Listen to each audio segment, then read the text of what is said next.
Bienvenido a nuestro nuevo episodio de los mini podcasts. Esta vez tratamos del tema y la pregunta: ¿el reino de Dios pura ilusión?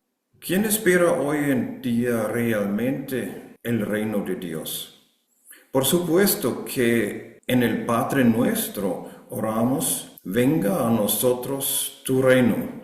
Pero normalmente no esperamos que en realidad, tal vez mañana o pasado mañana o dentro de un año o de 10 años, este mundo llegue a su fin y comience un nuevo mundo de paz y justicia. Sin embargo, la llegada del reino de Dios fue el mensaje central de Jesús. Él proclamó: se ha cumplido el tiempo, el reino de Dios está cerca, arrepiéntase y crean las buenas nuevas. Al hacerlo, retomó la antigua esperanza de los profetas. Sucederá, dijo Isaías, por ejemplo: el lobo y el cordero pasarán juntos, el león comerá paja como el buey, y la serpiente se alimentará de polvo. En todo mi monte santo no habrá quien haga daño ni destruya.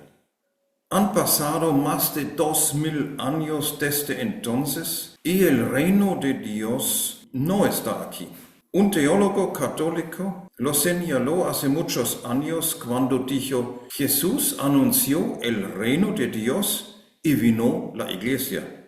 Entonces, después de todo, ¿el reino de Dios será solamente una esperanza vacía, una ilusión o un mero consuelo para aquellos a los que les va mal? ¿Opio para el pueblo?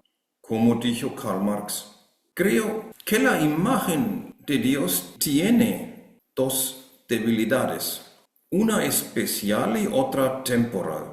El error especial es que siempre imaginamos un reino como un territorio, un país, una nación o incluso un imperio, por ejemplo, el Imperio Romano o quizás el sistema económico del mercado global. Esto es comprensible porque los profetas en su país a menudo experimentaron la amenaza de potencias y reinos extranjeros. Un mundo nuevo, el reino de Dios, presuponía, por tanto, que el viejo mundo de opresión llegaría primero a su fin. Así, el reino de Dios acabaría en un más allá lejano que nada tiene que ver con este mundo. La segunda debilidad radica en la comprensión del tiempo.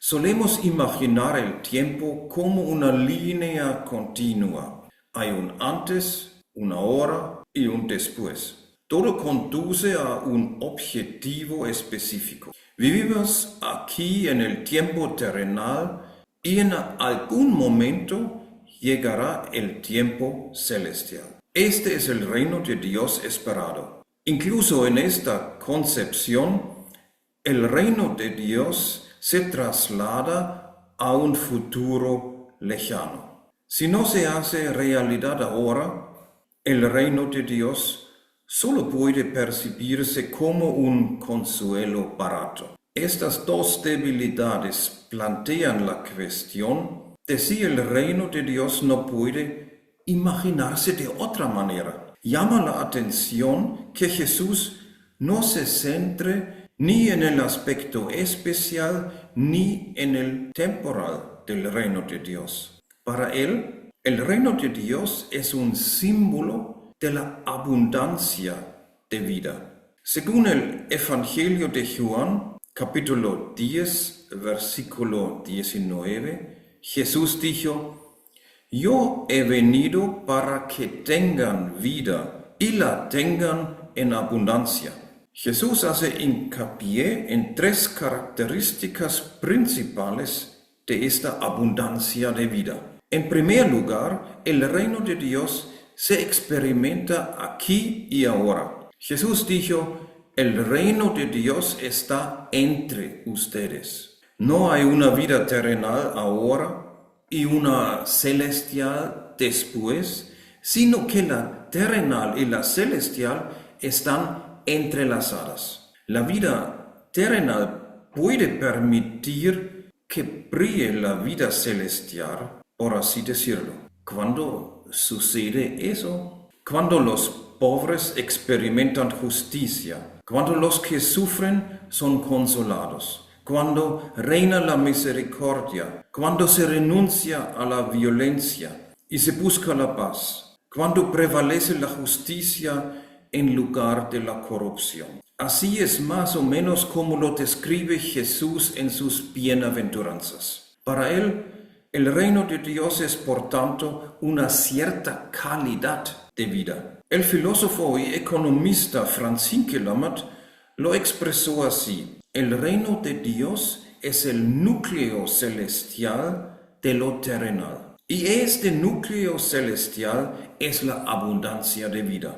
La segunda característica del reino de Dios en Jesús es que no puede crearse simplemente con el esfuerzo y la buena voluntad humanas. Nace de un cierto espíritu que se apodera de las personas. Es algo que les sucede. El núcleo celestial de lo terrenal brilla e ilumina. Sucede. Ese es el aspecto espiritual del reino de Dios. Jesús lo deja claro en sus breves parábolas sobre el tesoro en el campo y la perla preciosa, las cuales podemos leer en el Evangelio de Mateo, capítulo 13, versículos del 44 al 46. El reino de los cielos es como un tesoro escondido en un campo. Cuando un hombre lo descubrió, lo volvió a esconder y lleno de alegría fue y vendió todo lo que tenía y compró este campo. También se parece el reino de los cielos a un comerciante que andaba buscando perlas finas. Cuando encontró una de gran valor, fue y vendió todo lo que tenía y la compró. Aquí el énfasis está en el descubrimiento, no en la creación. Pero lo que se encuentra tiene un poder que impulsa al buscador a hacer todo lo posible para actuar según lo buscado. Lo que se encuentra, es decir, el tesoro en el campo y la perla preciosa, no son en sí mismos el nuevo mundo de justicia, sino el poder que nos mueve a trabajar por este nuevo mundo. Por último, la tercera característica del reino de Dios que entra en juego en Jesús es el concepto de resistencia. El reino de Dios, la abundancia de vida, siempre está en contradicción con la realidad existente. Predicar el evangelio de la liberación a los pobres no era ni es del interés de los que están en el poder. E invitar a la gente de la calle a un banquete no está en consonancia con las prácticas habituales. Todas estas actividades tienen un carácter subversivo que dice: el gobierno de Dios es crítico con los gobernantes de este mundo, con las convenciones, valores e ideologías existentes. La esperanza del reino de Dios los socava y subvierte y presiona para su transformación.